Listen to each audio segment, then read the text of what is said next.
ভোর দুপুরে সবাই ঘরে পড়ে ঘুমাচ্ছে আর আমি বেরিয়ে পড়লাম রোজগারের উদ্দেশ্যে। গতকালকে একজন আঙ্কেল এসেছিল, তো এসে বলেছে ওদের বাচ্চাদের পড়ানোর জন্য।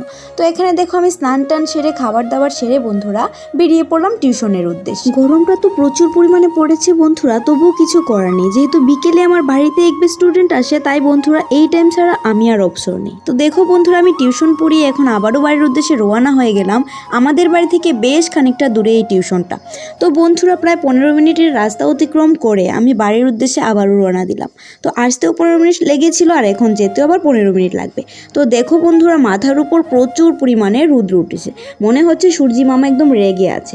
তারপর দেখো বাড়িতে চলে আসি আর বাড়িতে এসে এতটা ফুচকা খাবার ইচ্ছে হয় বন্ধুরা। তো এখন দেখো সমস্ত রকম মশলা দিয়ে ফুচকা বানিয়ে নিয়েছি। আমার যখনই যা ইচ্ছে হয় খেতে, তাই বন্ধুরা আমি বানিয়ে খাওয়ার চেষ্টা করি। তো আমি বানিয়ে নিলাম ফুচকা আর এখন দেখো মা খেয়ে নিচ্ছে। তো আজকের মিনি ব্লগ ভালো লাগলো অবশ্যই লাইক, কমেন্ট, সাবস্ক্রাইব।